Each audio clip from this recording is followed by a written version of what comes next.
Only exam trick YouTube channel में मैं आपका तहे दिल से स्वागत करता हूं। चलिए दोस्तों, आज का वीडियो जो है केमिस्ट्री में रेडियो सक्रियता से संबंधित है, यानी रेडियो एक्टिविटी से संबंधित है। इससे जुड़े हुए जो है लगभग 60 प्रश्न के आसपास जो है इस वीडियो में हम शामिल किए हैं, और सभी जो है प्रश्न इंपॉर्टेंट है आगामी एग्जामों के लिए। ये जो है साइंस सीरीज जो है हम रिवीजन के लिए चला रहे हैं, ये खास करके इसे रेलवे वालों के लिए चला रहे हैं। हालांकि सभी एग्जामों में पूछी जाती है ये सब प्रश्न। चलिए स्टार्ट करते हैं पहले प्रश्नों से। पहला प्रश्न क्या कह रहा है, रेडियोधर्मिता की खोज किसने की थी? तो रेडियोधर्मिता का खोज जो है हेनरी बैकवेरेल ने की थी। रेडियो सक्रियता किसका गुण है? रेडियो सक्रियता किसका गुण है? तो ये नाभिक का गुण है। आगे देखिएगा, रेडियो सक्रिय परिवर्तन में भाग लेता है। तो कौन भाग लेता है? तो परमाणु के नाभिक भाग लेता है। आगे देखिएगा, किसी परमाणु के अस्थायी नाभिकों में प्रोटॉन की संख्या क्या होती है? तो देखिए, अस्थायी कब होगा? जब न्यूट्रॉन की संख्या से कम होगा। कौची? प्रोटॉन की संख्या। प्रोटॉन की संख्या जो होगी न्यूट्रॉन की संख्या से कम होगी, तब ऐसा होगा। रेडियोधर्मिता का यूनिट क्या है? तो यूनिट जो है इसका आपका क्यूरी या रदरफोर्ड होता है। क्यूरी या रदरफोर्ड। आगे देखिए, रेडियोधर्मी तत्व किसका उत्सर्जन करता है? तो अल्फा बीटा गामा किरणें का। तो ऑप्शन बी इसका आंसर हो जाएगा। अल्फा और बीटा किरणों की खोज किसने की? तो यह जो है रदरफोर्ड ने किया था। किस वैज्ञानिक ने गामा किरणों की खोज की? तो गामा किरण जो है का खोज किया था रदरफोर्ड। अल्फा बीटा गामा तीनों का खोज रदरफोर्ड ने ही किया था।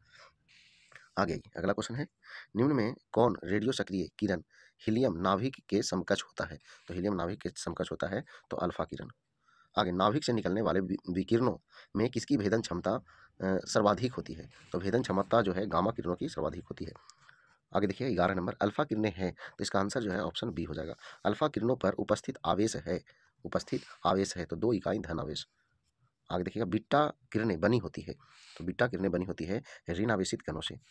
आगे देखिए, निम्न में से किसके उत्सर्जन से संभारिक का निर्माण होता है? तो संभारिक का निर्माण जो है बीटा किरण के उत्सर्जित से होता है। आगे देखिए, निम्नलिखित में से किसके उत्सर्जन में किसी तत्व का परमाणु क्रमांक 1 बढ़ता है? मतलब किसके उत्सर्जन में परमाणु क्रमांक 1 बढ़ जाता है? तो यह जो है बीटा के उत्सर्जन में। आगे, निम्नलिखित में से किसमें किसमें ऋणात्मक आवेश होती है? तो ऋणात्मक आवेश जो होती है वो बीटा किरण में होती है। इलेक्ट्रॉन का समरूप कौन है? तो समरूप जो है बीटा कण है। आगे देखिएगा, समान ऊर्जा की अल्फा किरणों की तुलना में बीटा किरणों की भेदन क्षमता अधिक होती है। ऐसा क्यों होता है? तो बीटा किरणों का द्रव्यमान नगण्य होने के से उसका वेग अधिक होता है। तो ऑप्शन बी इसका आंसर हो जाएगा। 19 नंबर कह रहा है, बीटा किरणें किस प्रकार का आवेश वहन करता है? तो बीटा किरणें जो है ऋण आवेश जो है वहन करता है। गामा किरणें किससे बनी होती है? तो गामा किरणें जो है विद्युत चुम्बकीय तरंग से बनी होती है। गामा किरणें क्या होती है? गामा किरणें क्या होती है? तो रेडियो सक्रिय पदार्थ द्वारा उत्सर्जित उच्च ऊर्जा युक्त किरणें। तो ऑप्शन सी आंसर हो जाएगा। आगे देखिए, निम्नलिखित में से किस किरण की भेदन क्षमता सबसे अधिक होती है? तो भेदन क्षमता अभी हुआ है गामा किरण की होती है, तो ऑप्शन सी आंसर हो जाएगा। निम्नलिखित में से किस किरण की आयनन क्षमता सबसे कम होती है? आयनन क्षमता सबसे कम होती है तो गामा किरण की, जिसकी भेदन क्षमता अधिक होती है उसकी आयनन क्षमता कम होती है। निम्नलिखित में से किस किरण की आयनन क्षमता सबसे अधिक होती है? अवरी अधिक कह रहा है, तो कम था अवरी अधिक है, तो किसका हो जाएगा? तो अल्फा कण, जिसका कम भेदन क्षमता होता है। आगे 25 नंबर कह रहा है, समस्त रेडियो सक्रिय पदार्थ क्षय होने के पश्चात किसमें अंतिम रूप से बदल जाते हैं? तो यह जो है सीसा में बदल जाते हैं। आगे, न्यूनतम पारगम्य शक्ति किरण कौन सी है? तो यह जो है अल्फा किरण है।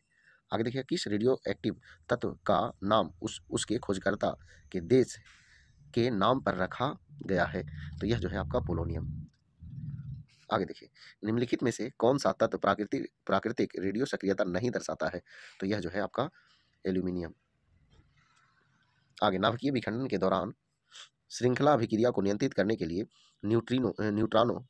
न्यूट्रॉनों का अवशोषण करने हेतु निम्न में से किसका प्रयोग किया जाता है? तो यह जो है बोरॉन का प्रयोग किया जाता है। आगे देखिए, निम्नलिखित में से कौन एक रेडियो एक्टिव तत्व नहीं है? रेडियो एक्टिव तत्व नहीं है तो यह है जर्कोनियम। आगे देखिएगा, विघट नाभिक यानी रेडियोधर्मी वस्तुओं को किससे बने पात्र में रखना चाहिए? तो यह जो है आपका पीबी बोले तो सीसा। आगे, एक बीटा कण के उत्सर्जन से परमाणु संख्या तथा द्रव्यमान संख्या में क्या परिवर्तन होता है? तो इसमें होता है परमाणु क्रमांक में 1 की वृद्धि होती है और परमाणु द्रव्यमान जो है अपरिवर्तित रहता है। तो ऑप्शन ए आंसर हो जाएगा। आगे देखिए, एक अल्फा कण के उत्सर्जन के से परमाणु क्रमांक और परमाणु द्रव्यमान में क्या परिवर्तन होता है? ये दोनों इंपॉर्टेंट है, दोनों पूछता भी है। तो देखिए, परमाणु क्रमांक में जो है 2 तथा परमाणु द्रव्यमान में 4 की कमी होती है। क्वेश्चन क्या है? सोडियम है जिसका परमाणु संख्या 11 दिया हुआ है, द्रव्यमान संख्या 22 दिया हुआ है, से एक बीटा जो है एक बीटा किरण जो है उत्सर्जन के बाद बनने वाला पदार्थ क्या है?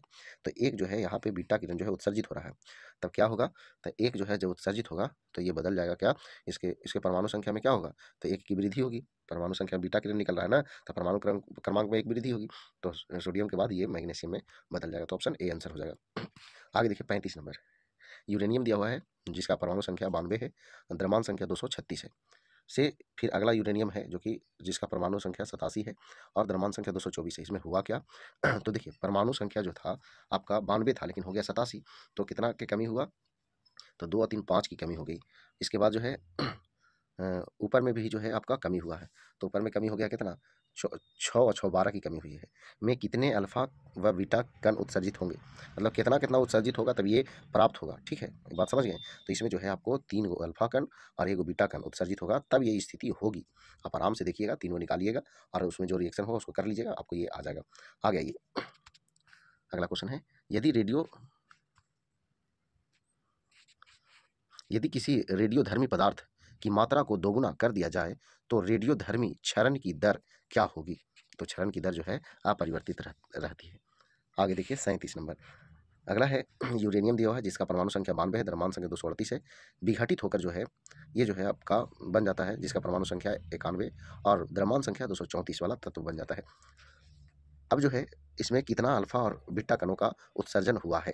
तो देखिएगा इसमें जो है एक अल्फा का और एक बीटा का उत्सर्जन हुआ है।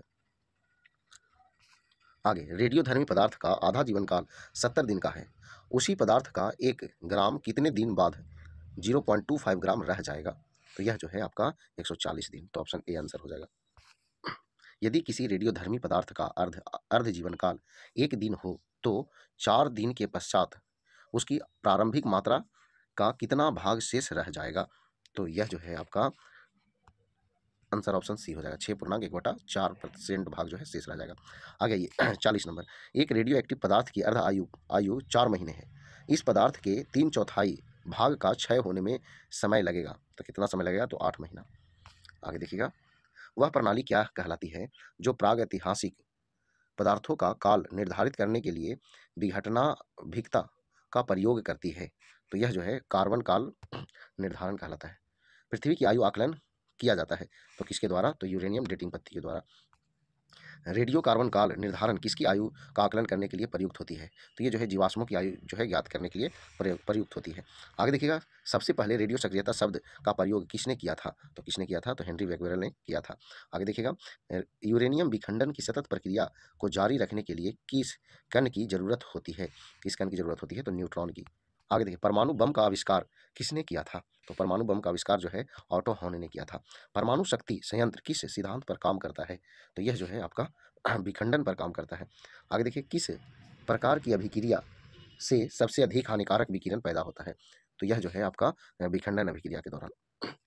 निम्नलिखित में से कौन सा सौर ऊर्जा का स्रोत है? तो सौर ऊर्जा का स्रोत जो है नाभिकीय संलयन अभिक्रिया है। नाभिकीय संयंत्रों में ग्रेफाइट का उपयोग किया जाता है, क्यों किया जाता है? तो विमंदक के रूप में।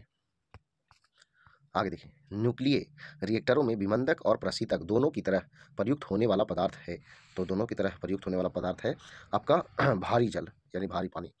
आगे देखिएगा, रेडियोधर्मिता नापी जाती है, तो किससे नापी जाती है? तो गीगर मुलर काउंटर से, जीएमसी जिसको शॉर्ट में कहते हैं। आगे ये हाइड्रोजन बम किस सिद्धांत पर कार्य करता है? तो हाइड्रोजन बम जो है ये आपको अनियंत्रित संलयन अभिक्रिया पर आधारित होती है। आगे, हाइड्रोजन बम विकसित किया गया था, तो किसके द्वारा? तो एडवर्ड टेलर के द्वारा विकसित किया गया था। आगे ये 55 नंबर, रेडियोधर्मी पदार्थ में किस दौरान कोई परिवर्तन नहीं होता है? किस दौरान जो है कोई परिवर्तन नहीं होता है? तो गामा उत्सर्जन के दौरान। निम्नलिखित रेडियो तत्वों में से किसका उपयोग मनुष्य के शरीर में रक्त प्रवाह की गति के मापन के लिए किया जाता है? तो यह जो है रेडियो सोडियम। चलिए ये आखिरी प्रश्न है, अल्फा बीटा और गामा की भेदन शक्तियों अपने अवरोही क्रम में किस क्रम में होगी? मतलब अवरोही मतलब ये कि सबसे ज़्यादा कोण में, ओकर बाद कोण में, ओकर बाद कोण में। तो सबसे ज़्यादा जो है आपका गामा किरण में होगा, ओकर बाद बीटा किरण में, ओकर बाद अल्फा किरण में। तो ऑप्शन बी इसका आंसर हो जाएगा। तो चलिए दोस्तों, ये जो है रेडियो सक्रियता से जुड़ा हुआ आपको सवाल थे और सभी के सभी प्रश्न जो है इंपॉर्टेंट है, किसी न किसी एग्जाम में पूछे गए हैं। जैसे देखिए यही दोनों तीनों देखिए आपको पूछे गए हैं, तो आगे भी जो है आपको पूछे जाने की संभावना है। तो इसलिए इस वीडियो को अगर पसंद आया तो वीडियो को लाइक करें, दोस्तों शेयर करें। तो आज फिर इतना ही। जय हिंद, जय भारत, वंदे मातरम।